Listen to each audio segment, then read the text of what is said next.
Benefit of being a woman in a media. I mean, come on, guys. It's a face card. Love you. I got to film Novak Djokovic. I covered Paris Olympic Games and we'll be doing Milan Olympics as well. Working for them only because they maybe had like a behind thought. I was the only woman in the team of men. Mindset. And I was just waiting for clients to come to me. It's not a regular 9 to 5. Sometimes it's 48 hours. Yes, in sports, you always go through sports if you do media. Hi guys, we're both filmmakers living in Paris and working full time, but we have really different journeys. I wanted to share what it has been like to be women in media, some behind the scenes, what projects we're working on, and what does it take to be a woman in media nowadays. Especially in Paris. Especially in Paris. Yeah.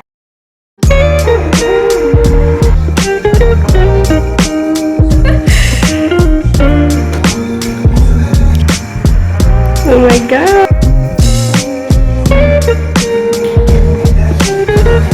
How I started with videography for me, because like for you it was like through education and everything. For me, I actually met her in Paris. Yes. And it was like one of the first people that really inspired me, especially, I mean, female in filmmaking. I saw a lot of accounts on Instagram when I was looking at like street style of fashion in Paris. People were taking a lot of photos, but then she did like, I don't know what was the first video that I saw on your account, but there was one for sure that made me go like, okay, I'm gonna DM her and like see like how is she doing this, like this is so cool, like, and this is like where I started to get really interested in that spectrum of like filmmaking, like fashion, street style, potential like some storytelling, but I didn't know yet what was all possible. So I think we met because I DM'd about a specific project, and then we kind of like said, well, we should do something together, because I was in the point of where I was just interested in it, and I was like also trying to do some modeling and stuff, and she was like, okay, perfect, well, you can like model for my video, because you were learning like some transitions and some techniques. So we met like this in Montmartre, such a place. And we just did like a cute little video, and she was showing me her equipment and how she does things, and like she was like, okay, I'll try my stuff on with the transitions. We went to different locations and stuff, and it ended up being a really cute video. I love that video. We still have that video, and I remember how you brought all the different jackets to try out, and with every transition you would switching it up a different jacket, different outfit. That was amazing. Switching outfits, like I was in my modeling era, I'm not gonna lie. But that was phenomenal. I think it was such a good connection. When you first texted me, I was like, wow, like more people need to do that. More people need to have the guts to talk to another person and say, hey, like, I love your content, I love what you do, like, let's work together, let's do something together. So important. For sure. And for me, it was really important to, I didn't know it at that point, but I was learning how to be in front of the camera, and then to learn how to be behind the camera, because I feel like if you know how it is to be in front, you're even better at like making other people feel comfortable in front of your camera. Of course. So that was a really, really good, like not knowingly, but good first step to what I'm doing now. Yes. And like how I can like maybe work with some models and influencers and like tell them, okay, you should do this position, you should do that. Like I feel like I make them feel more comfortable because I know how they feel in front of it. But yeah, that was like kind of my beginnings, like very random beginning with videography. I mean, before, like when I was younger, I was like doing little recaps when reels were not popular on Instagram. So I was doing little recaps of like we were going to festival or like my tournament back home or something. I was doing like little recaps with music and connecting it. And I remember people asking me like, oh, are you going to post your little after movies again?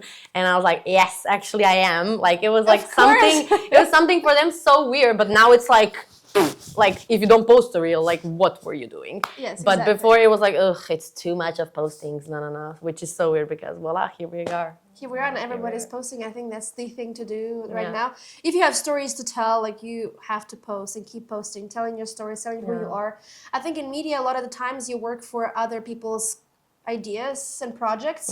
It's really important to then invest back in yourself and that's what we're doing now. Yeah, exactly what we're doing right now, because it's really important to also have content of yourself for your future self or what you want to do. Develop your brand, develop who you want to, your target audience and all of that. Because at one point, like your own ideas need to be also cherished and prioritized over the other clients. And I think being a freelancer is the key to do that. Yeah. The first time that I saw you, like I saw your text, or you texted me, DM'd me if you want to hang out, I was like, who is this cool girl? Like you are doing incredible things all over the world. You're here in Paris on a scholarship all over the world. for For them, volleyball. it was like Paris. For us, it was Paris all over the world. But yeah. No, that like that's incredible. Like when I saw you, I was like, well, I have to, of course. Like it felt such an honor to, meet you and be with you and work with you. Like I thought like you already were doing media because you're kind of your content online was so I'm developed. selling myself very Yes, good. you're selling yourself so well, and that's really important. Like I It is knew that girl important. is big deal, Because for me, it was like I was seeing so much projects of hers already, and I was like, I'm just gonna, like at first, even when I started videos, I was like, I had to sell myself before I even get to some part because people have to trust you on like, Yeah. even what you don't know yet, but you will know. Yeah. But yeah, it was super important. I got my education in media in the United States, Ireland, and France, and I was really professionally trained how to be a filmmaker. And Nina, what about you? So I actually studied in university for communications, and I was thinking to go into PR, but at that point I really wasn't sure what I want to do in life. I was actually playing volleyball, and then when COVID hit and when I graduated with my bachelor's, I went into professional volleyball because at that point I really wasn't sure what's my identity outside of the sports. So yeah, and that's why I came to Paris, is actually to play professional volleyball at first. And then like after being here, after realizing how many different interests you can actually explore here in Paris, in a big city, and especially meeting her. So let's talk about a little bit, how did we meet? Yes. I think it was in like my end of the first year in Paris, and for you, I don't, how long I have was you been? studying abroad in 2022. Okay. I was finishing my bachelor's, my undergrad in the United States in Norman, Oklahoma. I'm originally from Moscow, Russia. And Nina, where are you from? Croatia, Umag. Croatia. So we're really from really different cultures and countries, but my parents immigrated to the United States in Oklahoma. And my dad actually chose my major for me. He knew that media is going to be a huge thing in the future. And I was professionally trained as an artist, as a painter, but I didn't want to continue that career, so I tried media. I've always been filming on GoPro and telling stories and writing things, so I think that was a natural choice for me.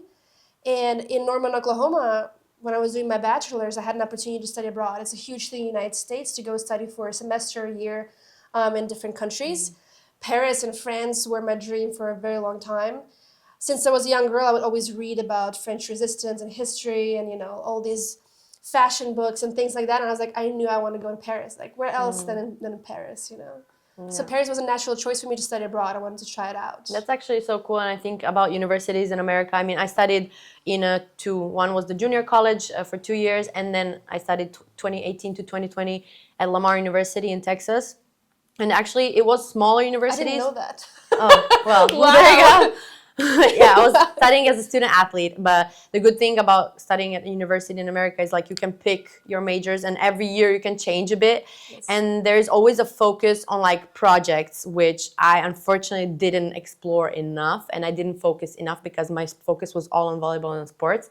But there was actually like labs and studios that you could rent out in universities that I only figured like 3 months before I went away. Yeah. Like where I could have rented an equipment and actually tried to do some projects. I could have went to football games, basketball games, and like actually started already collecting my portfolio at that point. So I think it's very important if you're already there and like paying all this tuition and Yes. everything, is to use all the possibilities that you have, because all the sports are there. So you can get your sports, like if you're into sports, you can get your sports portfolio already done during those 4 years.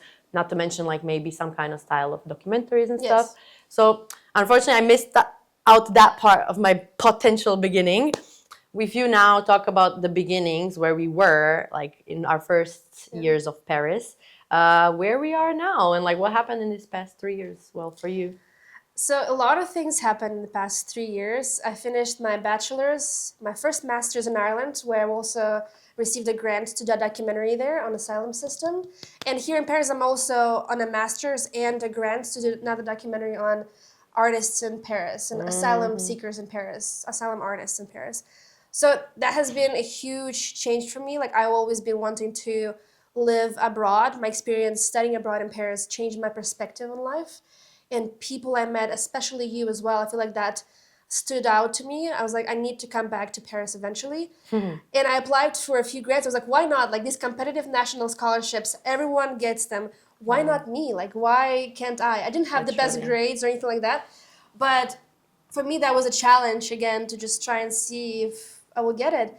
And unfortunately, I didn't get Paris the first time, but I got Ireland all of a sudden. And I got to choose any master's program in Ireland that I want to do. And I did it in documentary practice in Dublin. Ireland was completely phenomenal. It changed my like way of thinking as well. It's so crazy. People are so sarcastic and happy and fun, but at the same time, there's so much nature and beauty and creatives. It's a huge creative scene as well. Yeah. And I filmed a documentary on asylum system in Ireland, and that premiered in Dublin. And then that same year, like in September, you kind of still have to apply for the next year. Like think about like as a freelancer and as a a creative, you constantly have to keep thinking, what is my next year going to look like? What is the next step? What is the next jump? And I kept applying again to national competitive scholarship. Never give up. Yeah, because education is one of the ways to stay in the country legally, especially in Europe. And if you get a good grant and they sponsor your project, if you're on a creative project, that's the way to go. Yeah. And creative projects are so rare. Like whenever people apply for national scholarships, it's usually for science or something like engineering.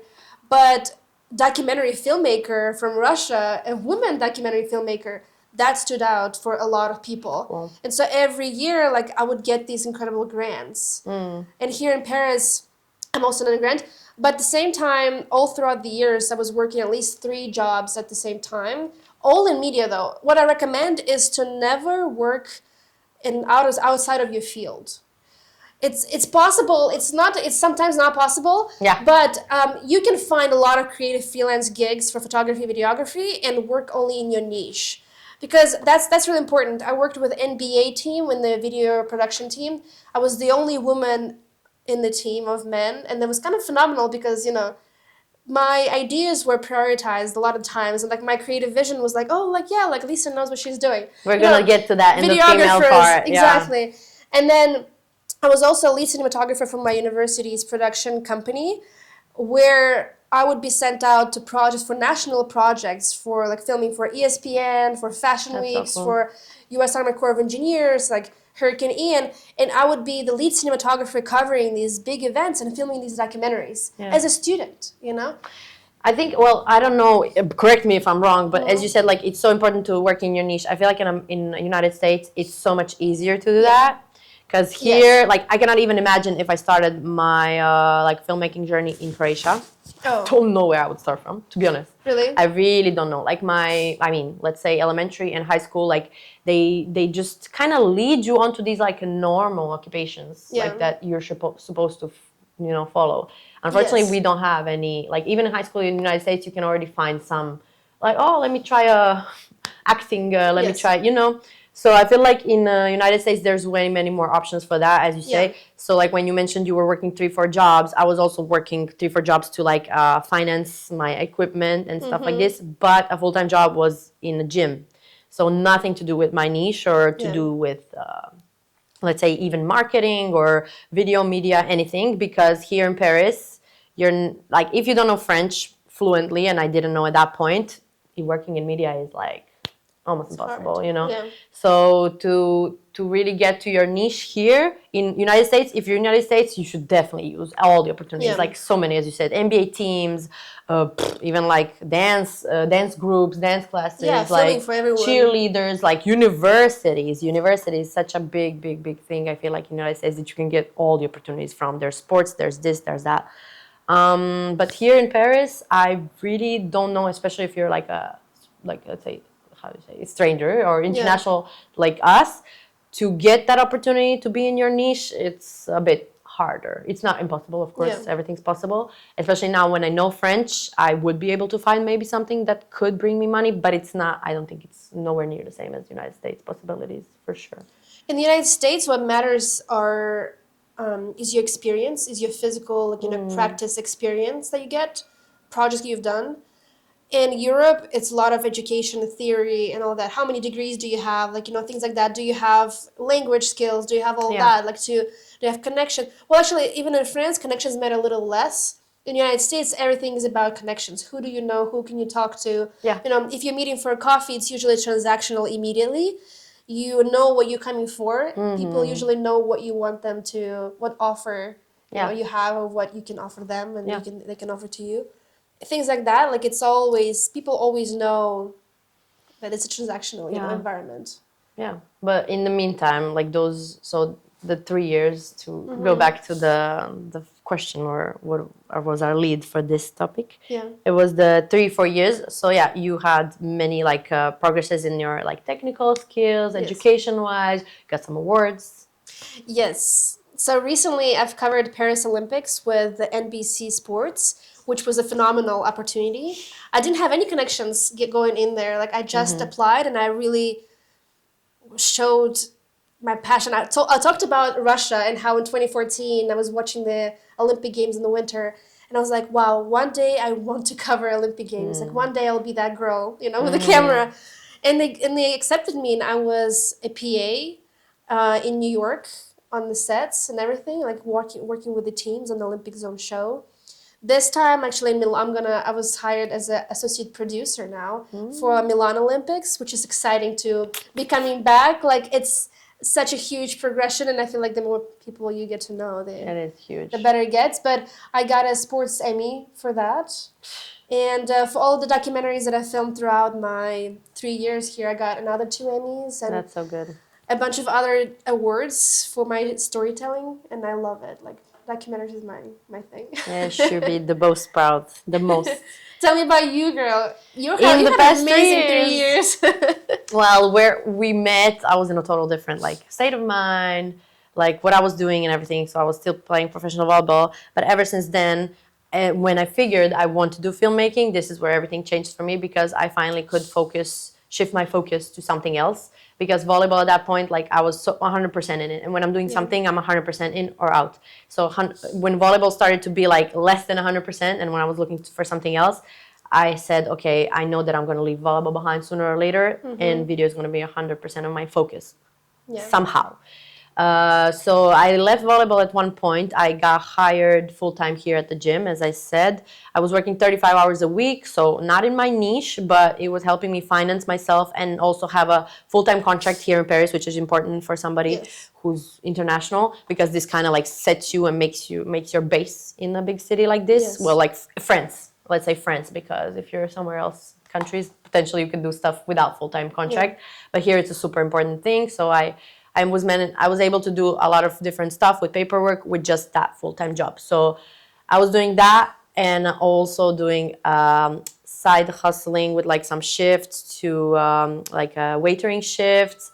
I was also like doing video on the side at that point, and playing volleyball still on just the weekends. I was just doing matches because I was like, I need to finance myself the equipment and the living here. So I did all that in these past 3 years, and it's been now for the past 3 months, that I am out of my full-time job, and I'm only fully freelancing. And it's been like this because I really like busted my ass off in the past 2 years to make sure that as a creative, I have a whole year now of willing to try new things and look for clients and try projects, because I'm not a person who can like really risk it and have no savings and just go into it. There's people like, thankfully, who can like risk it like this, but I am a person who I need to know I have savings for a year, and I'm able to get my equipment, because equipment is freaking expensive. Of course.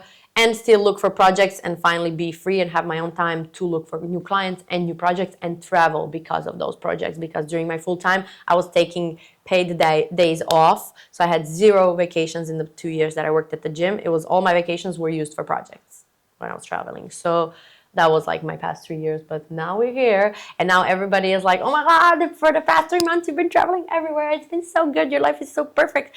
And like the worst thing about, not the worst thing, but like I don't want people to not know the behind of that, because they make it seem like it's all so easy and everything now in the past 3 months, but I've been doing crazy work in the past 2 years to make it to this point. So of course, just that, yeah. I feel like when people see only the highs on social media, only the biggest accomplishments and the travels, like it makes it seem like, oh my God, like it's a fun life. A lot of people reach out to me saying that, oh, my dream has been to be a cinematographer, to be a videographer, to make documentaries. Like you make it seem so fun, but behind like 80% of work in media is reaching out to people, getting grants, getting scholarships, getting opportunities, getting work.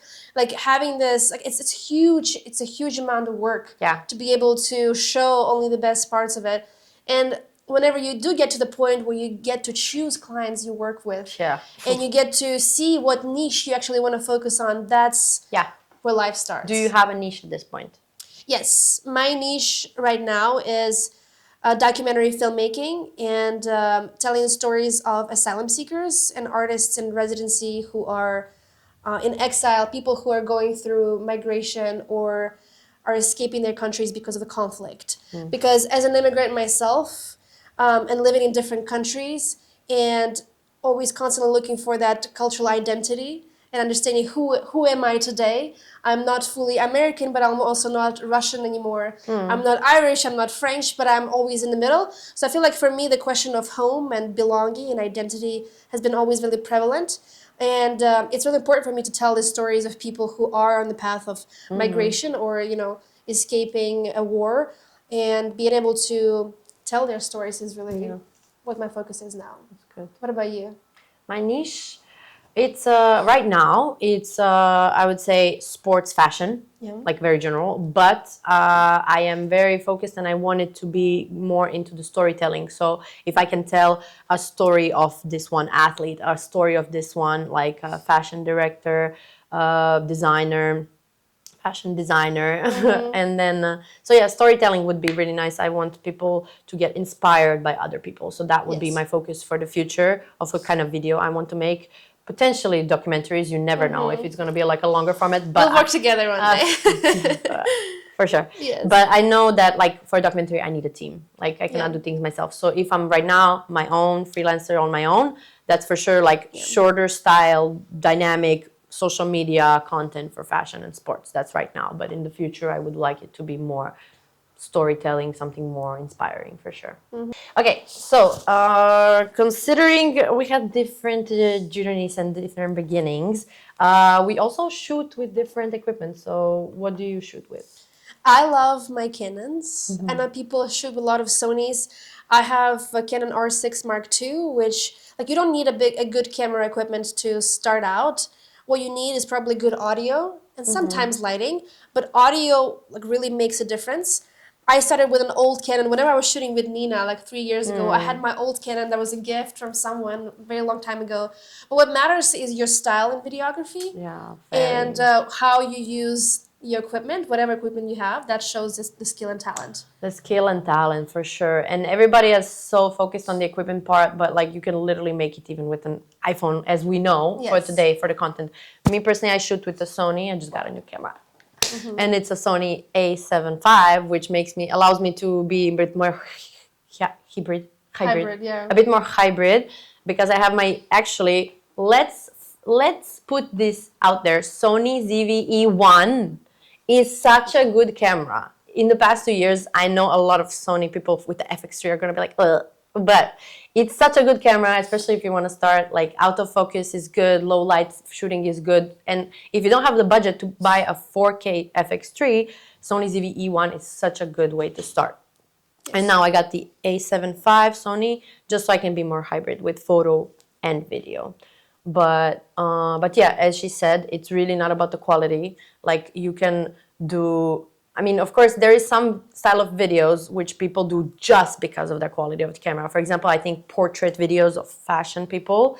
Like if you are able to shoot someone perfectly, like to where you're watching it on Instagram and you're like, oh my God, this is better than my eyesight. This is where camera plays the role, because the person literally just stood there and filmed the person. You literally have just the portrait of the person. Yes. And the craziest thing is when I tried this with like Cardi B and Doja Cat for like Schiaparelli, was like people were like, oh my God, this is such crazy good videos. And all the before work where I did transitions, where I did effects, where I did dynamic stuff, that wasn't as noticed. So sometimes it feels like if you have good quality equipment and a good person in front, like a big celebrity, people are gonna notice more. But at the end of the day, it's really not about the camera. If you're doing something more creative, documentaries, if you're doing rushes, if you're doing social media content or like some brand style, like for the clothes or some cosmetic videos, product videos, as you said, lighting, audio, if you're using people who, if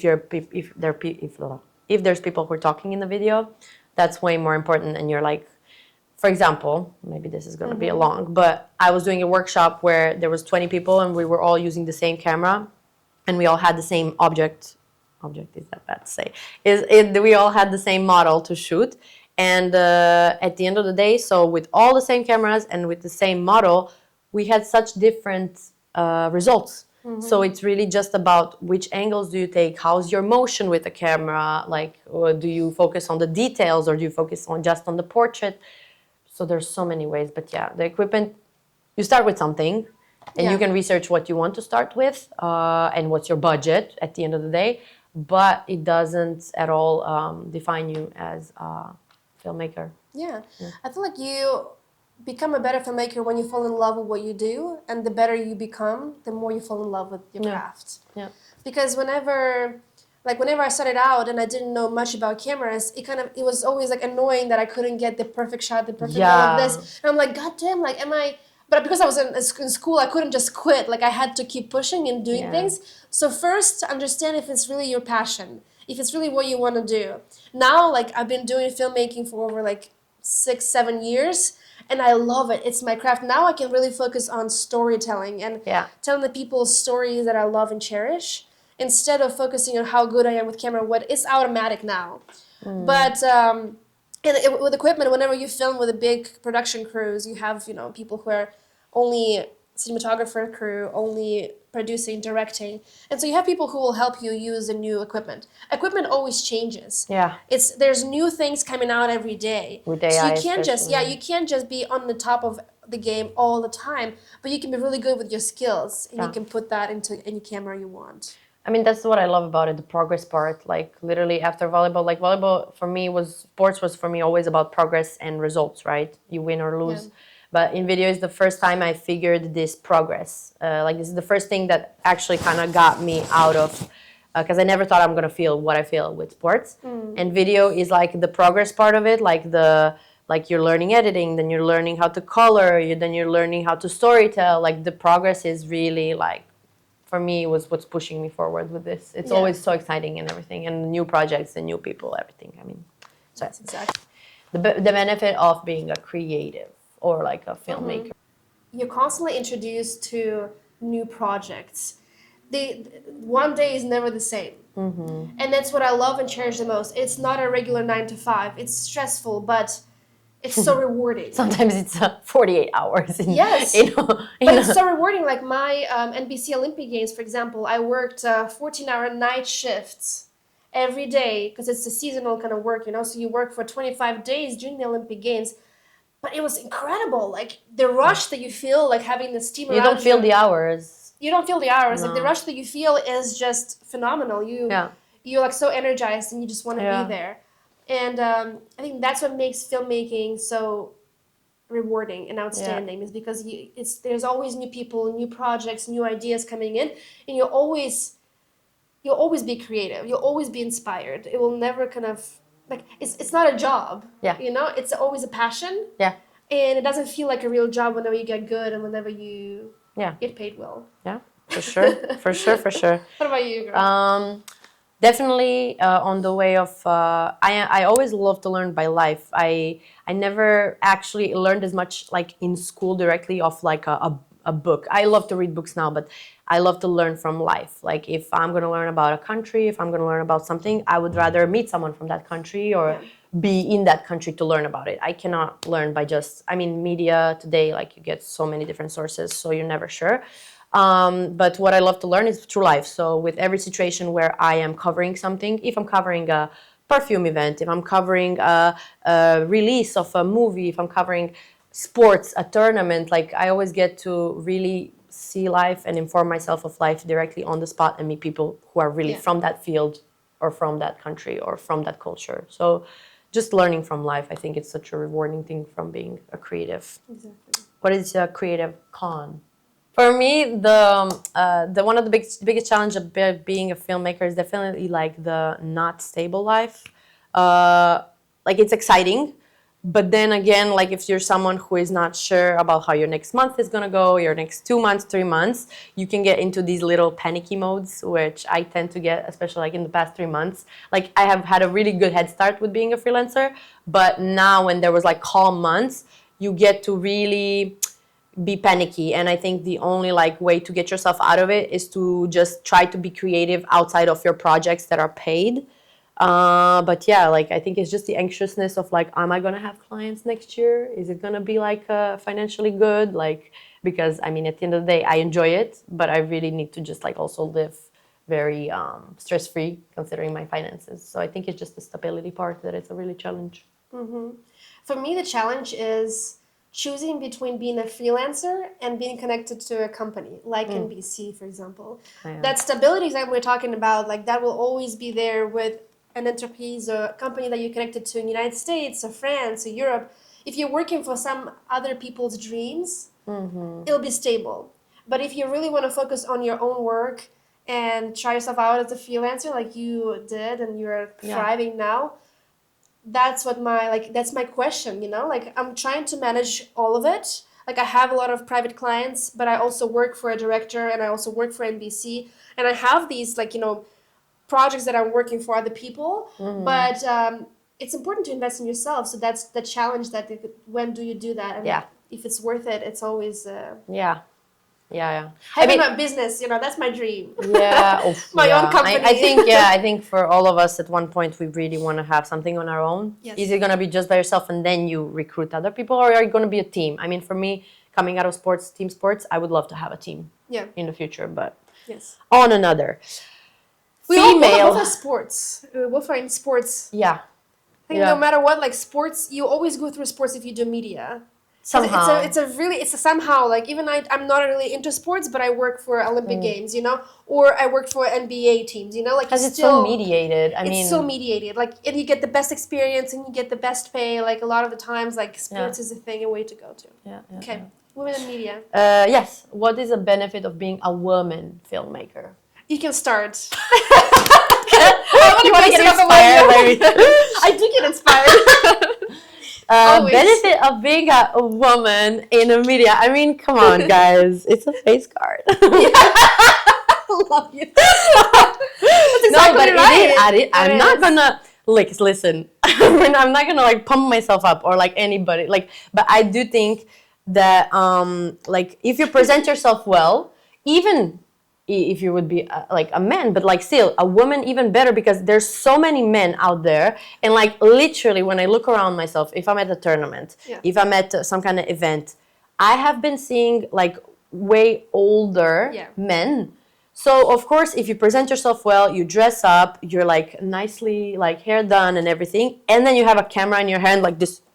People are like, camera. God damn, who is she? Like she's like walking and doing all of this, and she's covering, and she's like, oh, can you do a photo of me then? And like, I feel like you're so noticeable. Yeah, I feel like you're like, you walk into the room, you're noticeable, and then on plus you have this huge thing like in your hands, and like you're doing something. And I think it's really the presentation wise that like women, maybe I'm going to surface level. Am I? No, like it's just but I a think look. it's really good. I feel like, I mean, everybody, like, looks matter in looks matter in any industry, but whenever you are outgoing and inspiring, and it compares drastically to someone else who is a guy who like has been working in media because he has to, you know, for 50 plus years. Of course, like that presentation matters, because also we're young, we're passionate about what we do, we want to tell stories. We know all the ways how to get there, how to improve the content. Like, of course they're gonna get us, you know? Like, why not? So that's really impressive. That's really new, fresh, niche.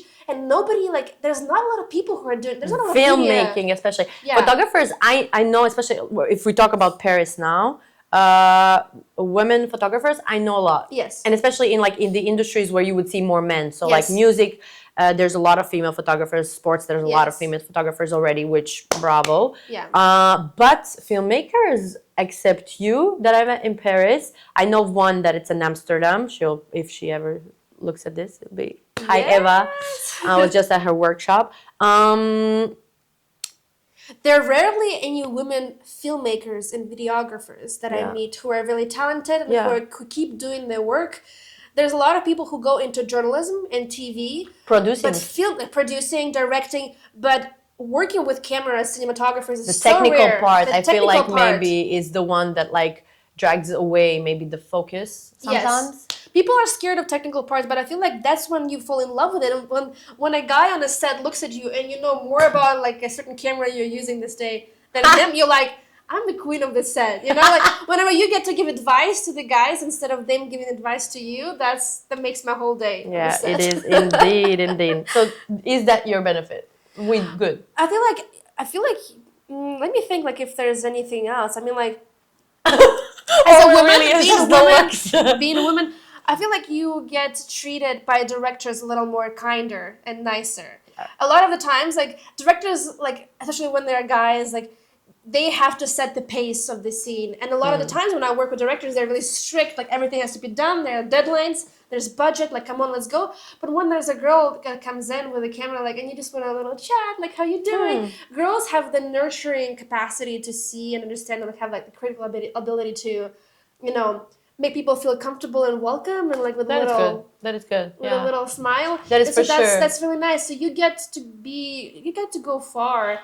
I think that's being a super woman. important, especially since you're doing documentary style. Maybe you make the interviewees feel more comfortable. Also, and I work me with talk like a about lot that, of yeah. influencers, female influencers, when they have to do like hair commercials. So they have to get like nude in the shower Yes. from the back. They feel more comfortable with the female. I was just shooting 2 weeks ago a female tennis team.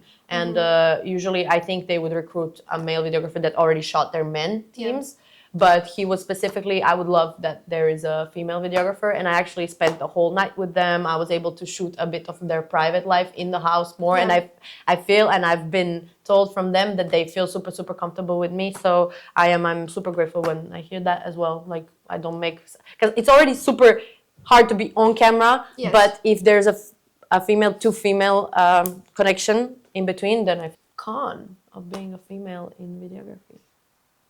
Sometimes you're treated like you don't know what you're doing, even though you often have more experience or similar experience, or like people just assume you don't know things without talking to you first. Or like when I work on a team set and there is a cinema or like a cinematography crew, they're always like, oh, like you didn't work with this camera before, like, oh, you don't know what it, oh, they start to explain how to mount a tripod or like a camera or a lens or a light, and I'm like, I know how to do this, like don't patronize me. It feels it's very visible, and it's not the first time that I've noticed that in a lot of sets.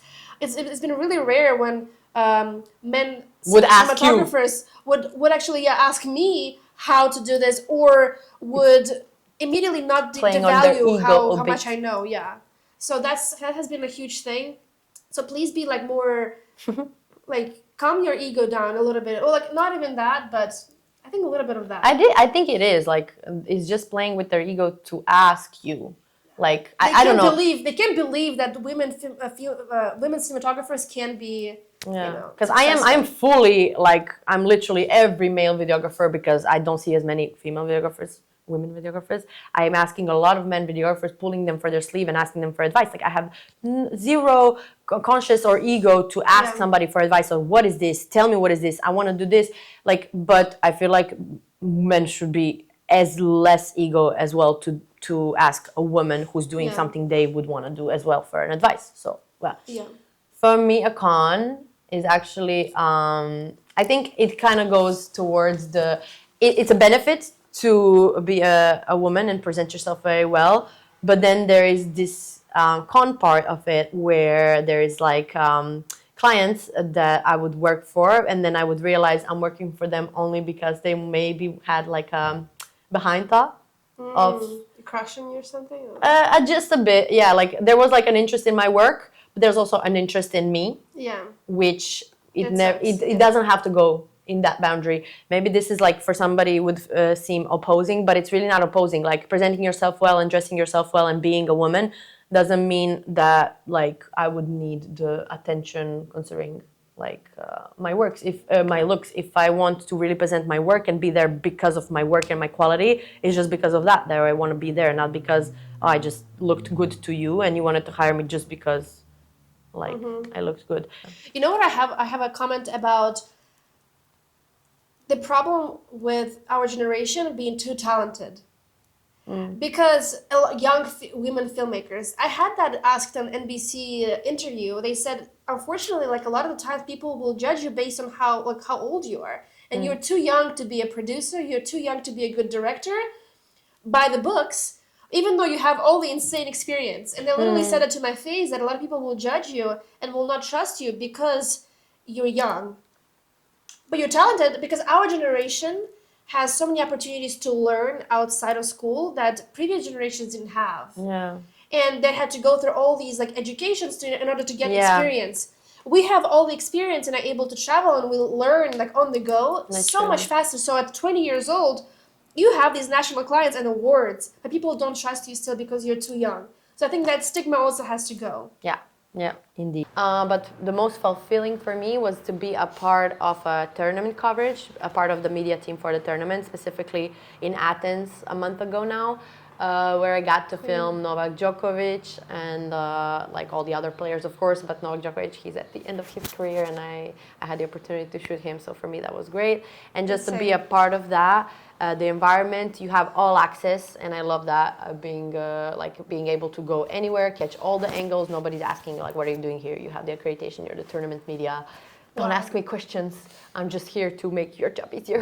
Yes. But no, it was amazing. And then like once you realize, like I think it was like at his championship match point, and especially where he like tore his t-shirt up and he like lifted his trophy and everything, I was like, oh my god, like this is not just visually so good and like really good for this tournament, this is like a piece of history that I have in my hands. So I was like, maybe somebody in 10-15 years is gonna ask to make a documentary about him or like something, and I'm able to like still make this footage worth. I'm always gonna keep it. It's in my storage for sure.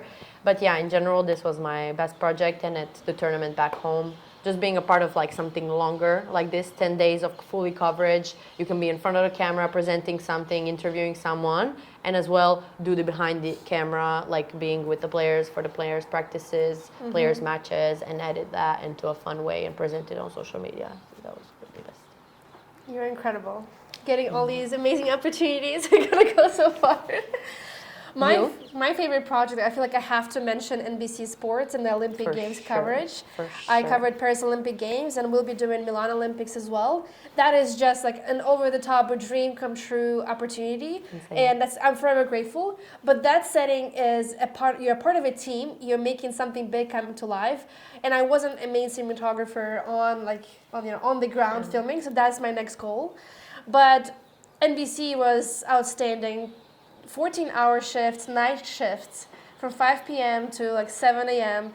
And that was just like a mind-blowing experience. Everyone is working together to bring these, stories to life, and the whole world is watching, and NBC is the only platform for United States to watch Olympic Games coverage. So everything that you are making, editing, producing, like is being watched by millions of people. That is phenomenal. Yeah. But what projects bring me the most joy are the documentaries that I make. Like in Ireland recently, I filmed a documentary on an asylum seeker that is on a deportation order, and his story of life in Ireland, his work, his job, his family, and like everything that he left behind to come and become a part of the culture that is now putting him on deportation order. So these identity stories and stories of displacement and asylum system are the ones that touch me the most. It just premiered in Dublin and at a film festival, and everyone came to me afterwards saying that it touched them so much. They cried at the end. And seeing his family and the person we interviewed, our main character, being so grateful for capturing his story in the moment of time, like that is forever his He can help people and people. Like he it's going to be watched even after. But he wanted to represent a huge audience, like huge number of people who are going through the same thing through his one story, which is so commendable and honorable. And it's just a pleasure and honor to document films like this, Amazing. So that what makes me the most excited about working in documentaries. You're inspiring a lot of people, that's for sure.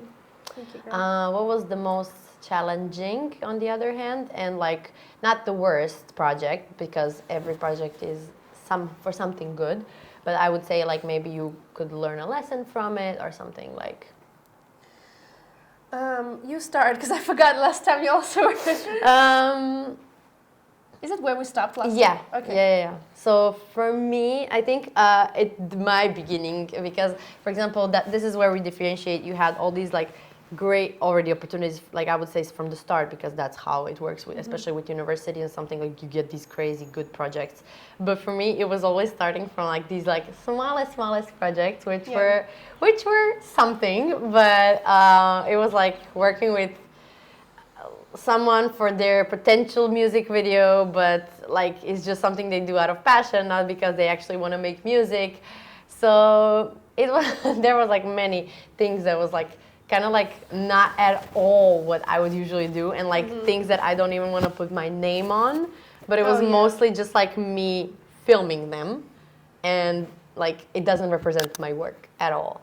So there was like 2 or 3 projects like this, and then I feel like dealing with like some specific clients, like where they get very and this is I think where we wanted to mention is like sometimes like the less budget somebody gives, they tend to be way more like needy Yeah. in the The less people post-production. pay, the more they ask, the more they The demand. more and, they like, ask.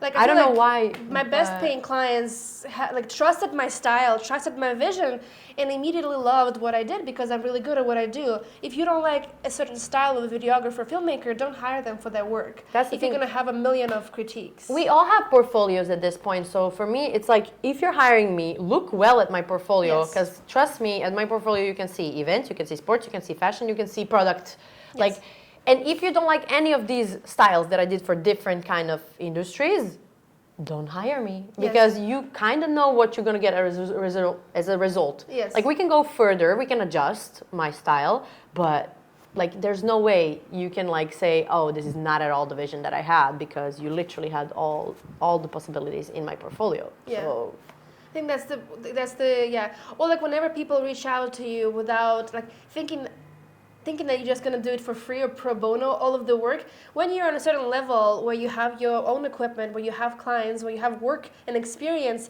like you can't just ask people to do work for free. guys, It's just so funny, like it shows exactly like where you're standing as a professional.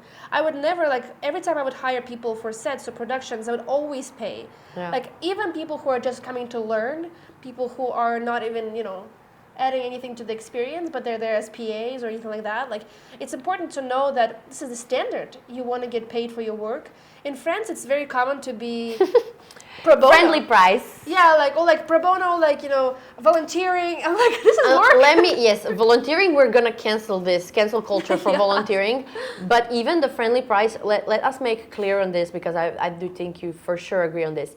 Once you make a friendly price for someone, it's not like the next time, once you want to put up your real price, they're not going to want the same product they wanted last time. They're going to want a double or 3 times better product than last time, because they think, oh, for that price I got that. Well, then for this price I need to get this, But this was just my friendly price. But usually that's literally the work that I do all the time. Like that's my 100%. I never do your work for 50%. Then like what we're talking about, like your quality it's never gonna be there. So friendly prices, unfortunately, like it's also not. If you're starting, I do agree. First year, you're gonna do a lot for whatever budget, for whatever friendly price and all that. You're collecting your portfolio. Once you have a full-blown portfolio and you're really confident in your work, there's no point to do friendly prices. No, not at all. No. I'm sorry for your friends, but no, even friends will understand. They must understand. Like if you have good friends, they'll understand the quality of your work. Like this to be paid for. This is your work. I have a lot of people coming on to ask me like for free, like photos, for free videos, for free projects. It just doesn't work like that like anymore. I feel like I was excited before to do. I love barters. Sometimes if you're working with clinics or things like that, or like hair salons. I used to have a lot of clients for hair salons, makeup salons, and we would trade for services. But it's like hair is like $600 a hair appointment. I'm like, yeah, like I'm gonna do it real for you. I know, the best right? clients. Hair salons are the best clients. I know. Actually. Like there is well after that. Of course, but service, like we agreed on this. It's a service. Like of course, like you appreciate my work, I appreciate your work. So either we're both gonna pay each other, or we're gonna both do it for free. Like appreciation is both ways. Exactly. But no, as you said, like for sure, some friends, like if they know your work and how much you put in this and how much our equipment just costs, like you're not coming there just with your talent and knowledge, mind you. You're coming there with your equipment. Equipment these days, you're carrying in your backpack 20K. 20,000 euro for sure. Don't rob me, please. Yeah. But No, don't worry. like, but like, you know, like sometimes you're like even scared. You're going around the city and like you're like, literally this is like my whole life in there. Yeah. Like, so working for free or friendly prices right now, once we're established in some kind of Yeah. way, it's kind of ridiculous. But actually, when I started, I would have a lot of clients who would just do work to get experience, to get my portfolio. I had a lot of videographers who just come in and shadow me and see how I would do things, you know. Or like I would barter and collaborate with the businesses and brands for a small price, or like for exchange of services. This is the best way to start. This is the best way to get experience. We are talking about whenever you are years into your craft and this is your job. This is your full-time job. When I was a student, I was doing so many different gigs and jobs and opportunities, and I would do like, you know, $50 a video or something like that, like even smaller, or like for lunch, you know? And this is fun. This is also like a part of the experience. Just know when to, and don't be afraid to ask for a price that you deserve later. And we can always like renegotiate something or whatever, but appreciate someone's work. And just remember, if we're coming to you for something to do with you, because we want to like maybe make something work like this, like we're doing this for ourselves, like for something. If we're coming to you, then potentially we're asking you like to do this, like, and we're offering it to you for free. But if you're coming to us, I really don't believe there should be free work. No, it shows the respect that you have for the person working for you. I did say I want to be very much more not only consistent but ahead of time, ahead of me, because like having a full-time job, I had stability. So now I have to really put myself in the mindset, and I was just waiting for clients to come to me. But now I have to put myself in the mindset to be ahead of it. So ahead of events, so 2-3 months before events, email people to be at that event, to cover. So I have to be ahead of time. So I want to have next year, I want to travel way more so I can like reach different events, different clients. I want to meet more people. Fashion weeks, I will be way more determined to also like be there, and I will try to get into more shows. So as much as sports events, as much as fashion events, I can do more. And I potentially making something like a short movies, like short films, like 4 or 5 minutes of something. I'm hoping like even when I go home now that I can do something like short. And just really working on my own brand and my content. Like my Instagram next year has to be a lot of me and what I do. I agree with that. Like my goal for next year is to develop my personal brand more on social media and really work on that. Eventually, I do want to open my own production company in Paris, as I did in the United States, and really have that going and train people on how to be videographers and things like that. But I really want to develop my social media, keep telling the stories that needs to be told, like telling what I do, because we live in Paris. We're like international women filmmakers. Like this is important, you know, and people would love to see it. So we need to keep developing that. And I do want to have more consistent clients. Consistent client in Paris with films and documentaries, promo videos that I enjoy doing so much. Photography events, you know, that's always important. But I also want to be done with my documentary on an artist in exile in Paris. So that's going to be the second year I'm doing it. So I want to be finished with it, and seeing it premiere in Paris would be phenomenal. And so working on other documentary projects, there's just so many I'm doing now that I just want to, you know, continue pursuing and doing, and just staying creative, staying healthy. But also my dream, my goal for next year is to have brand partnerships and to be sponsored by certain brands and to be more visible online. And really have those incredible brand partnerships. I think that's what also brings a good income on the side, but that also what makes you stand out as well. Like I think I want to represent certain brands as well with my craft, with my videography. So. Canon girl. Maybe Canon girl. Why not? Yeah, exactly. I would love to be like being brand ambassador for Sony. The girl that I just went for a workshop, she was brand ambassador for Sony, and she made events with them and stuff. So amazing. So cool. It's really possible. So that's my I think that's a really, really good goal to have. Next steps for filmmaking.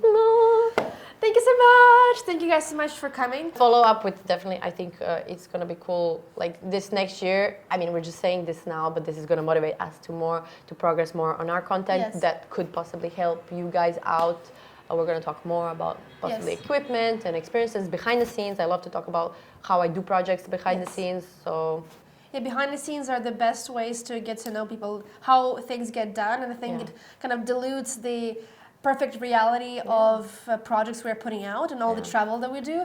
But I can't wait to see the next year, what next year holds for us, and follow us on social Follow us. media. Follow up. Yay! See Bye-bye. y'all.